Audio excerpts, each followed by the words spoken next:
Hello, everyone. Welcome back to Rose Cave. Week 17 review here. I just kind of wanted to go over some basic things that have happened and some scores and what we can expect from these teams, guys, if you're watching them all and wondering what's going to happen, I guess. So we'll go over it here. Guys, Dolphins went over to Tennessee, got a whooping, but let me break this down just a little bit. Breakout player, we got Devontae Foreman with 132 yards and a touchdown. The quarterback, Ryan Tannehill, you guys, he's garbage. Okay, he's not very good. I mean, you can say he's great. He doesn't play with a lot of confidence. Okay, Derrick Henry was the only reason why he was someone. Okay, that's just throw it out there. Devontae Foreman to me is going to be a great running back. I like the way he was playing. I think he just played well. You know, he gets into that system. But if they're going to make it, to the playoffs, which, I mean, they already locked in the,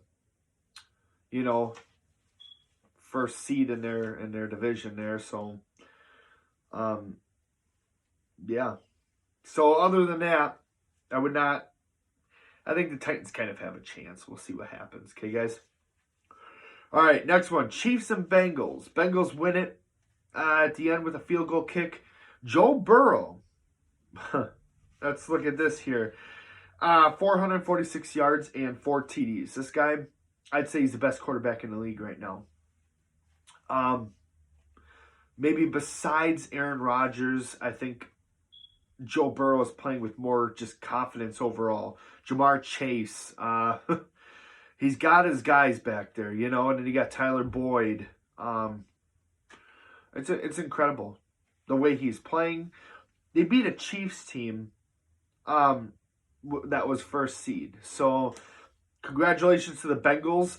I do see them getting into the conference finals. I really do. They're a great team. They play great. They got really good studs. I expect them to make it. All right, guys. Giants and Bears. Giants 3, Bears 29.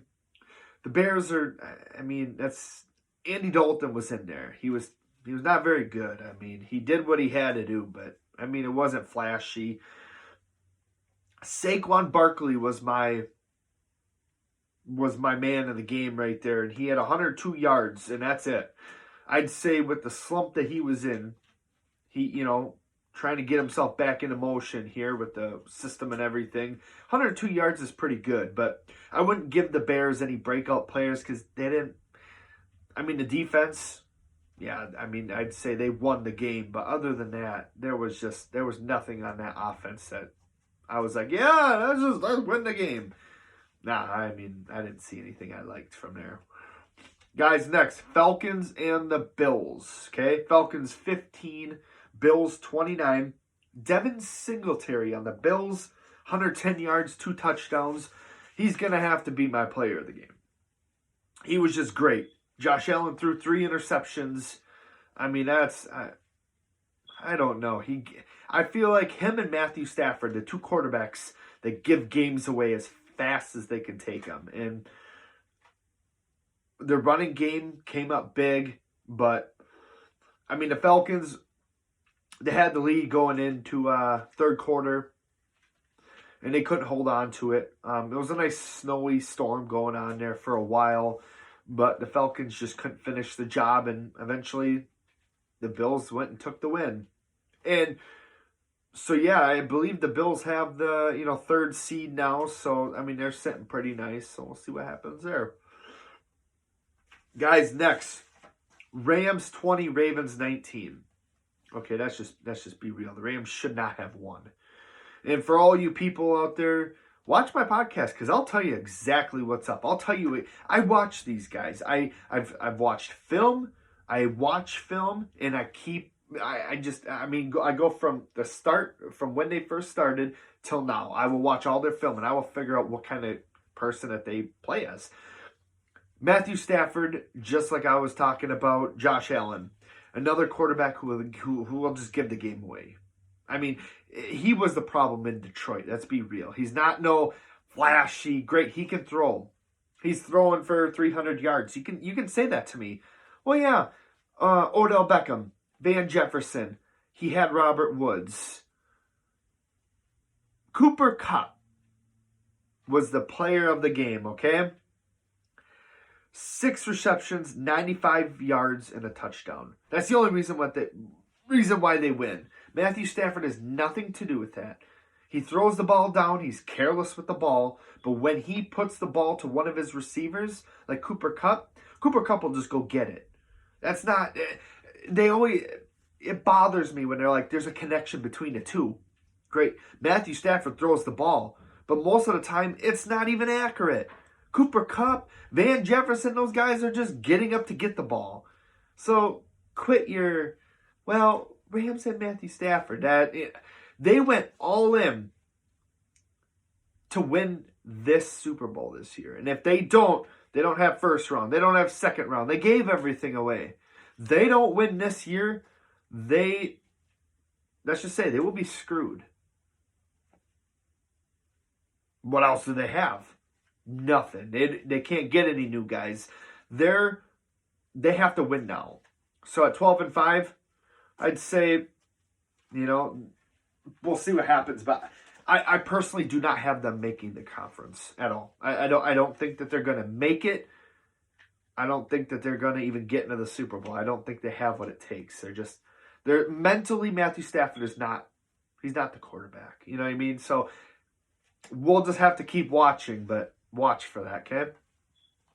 Next, guys, Eagles, 20, Washington, 16. Player of the game, Jalen Hurts, 214 yards. Guys, I'm just going to tell you right now, the Eagles are successful because of Nick Sirianni. That's it. He comes from the Colts. The only reason why they are successful, Jalen Hurts and Nick Sirianni. That's it. Those two guys are... You say what you want about Nick Sirianni in the beginning of the year, making these, I think he was talking like a bed of flowers as to his players, and how they'll develop and stuff. The guy's smart. The guy's not stupid. He knows what he's going to do, and he'll go out there. He might not have the lead for a while, but he'll come back and they'll throw you under the bus. I mean, they're a team that can be very dangerous, okay? Let's be real. Next, Bucks 28, New York Jets 24. I have Brady, obviously, 410 yards, 3 touchdowns, and an interception. I have him as the player of the game only because, he threw over 400 yards, okay? I mean, it's very typical for a Jets defense to give up, to not play a very good 2-minute defense. And they didn't against Brady. They just let him throw the ball. But, guys, as I get to that, most of you guys are like, oh, yeah, Tom Brady this. He's not the greatest of all time. He is the most accomplished with 7 Super Bowls, but we could take probably 3 or 4 of those away and say, here's your Super Bowls. I mean, he didn't win them all just from him. But he is the most accomplished. But he isn't the greatest football player that throws the ball. And, there are other guys, I'm not going to name one, and maybe you can figure it out throughout this whole podcast. There is one quarterback that can look the other way, and he's done it already this year. He can look the other way, throw the ball down the field, and it's a touchdown to his main wide receiver.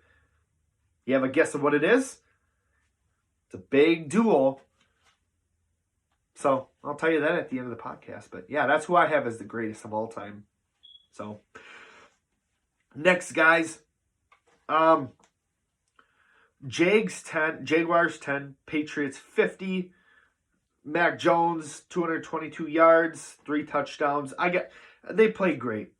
Overall, they played phenomenal. I'll just say phenomenal because I thought the Jags defense, they have a couple stars on there, but they don't have that leadership. And especially what Urban Meyer just put all those players through. Guys, it affects a team more than you think. When you got a very negative culture, a very negative coach who's preaching that culture, it screws with people's minds, and it can deteriorate your confidence.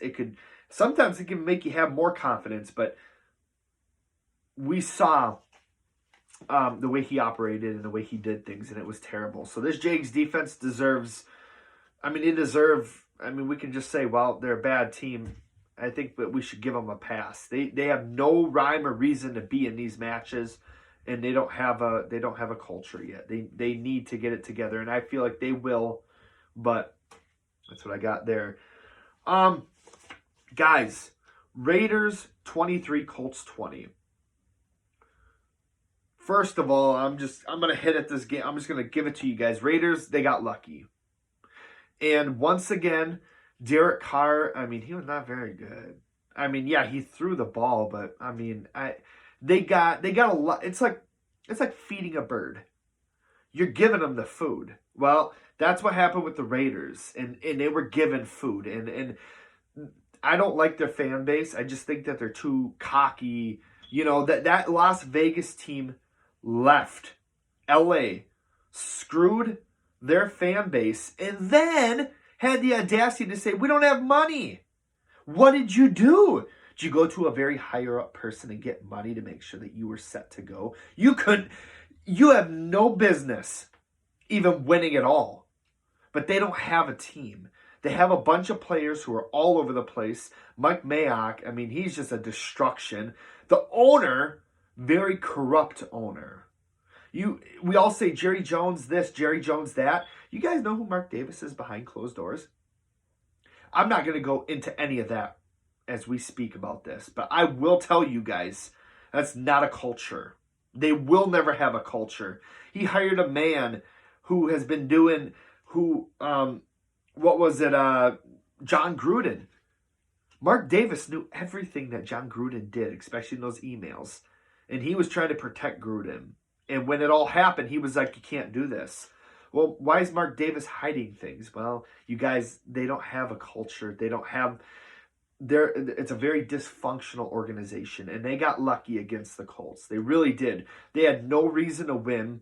But for all you people out there, I mean, they're going to get bounced out right away. I mean, they're going to get annihilated. They have no team. They have no culture. You ain't going to win that way. You can play all the pity games you want. You ain't going to win. So, I mean, I will be excited because I want to see them get blown out. Because right now they're playing like they think they have something. You don't. You don't have nothing. You have a very, very bad culture. Okay? They ain't going to win you nothing. And you got lucky against the Colts team who, frankly, I think the coach kind of screwed them over. And then, I mean, Carson Wentz only threw for 8 yards in the first half. Like, I don't know. I mean, I think my breakout player, though, is Jonathan Taylor, 108 yards, 1 touchdown.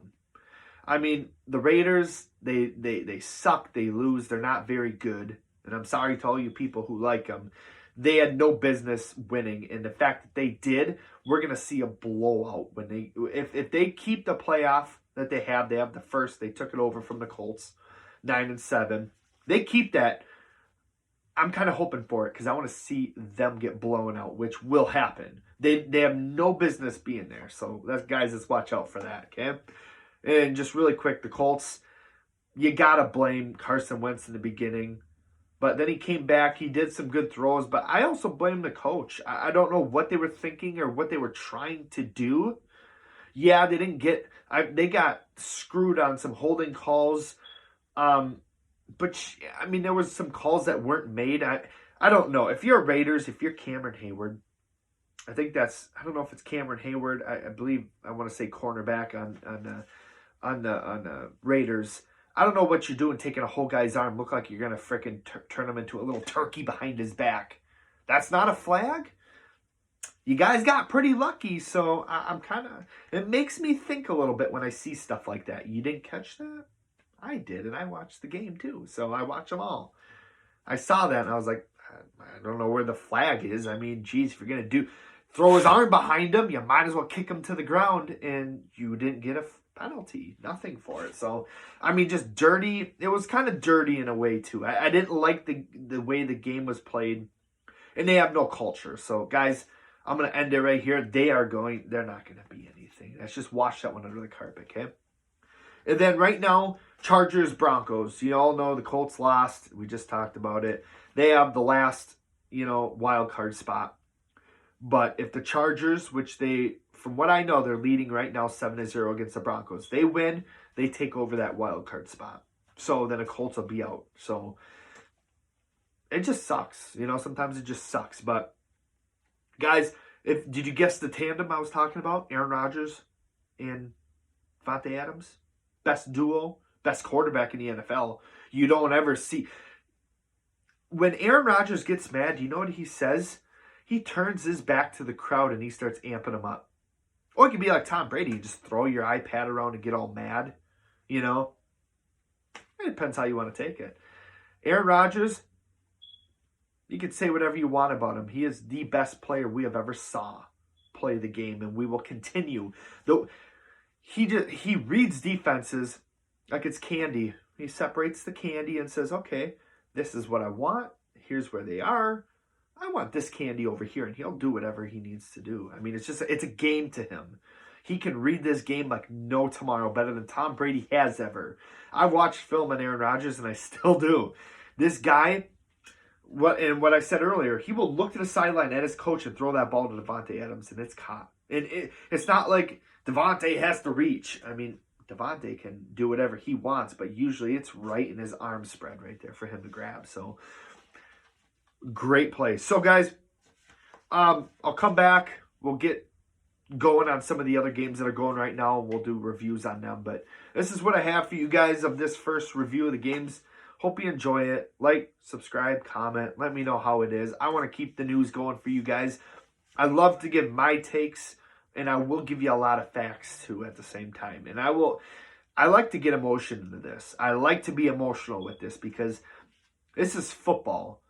And when I'm literally sitting there having a mental breakdown because my team is obviously struggling or my team is not doing well or however it is, I will literally have mental breakdowns, and that's part of being a fan.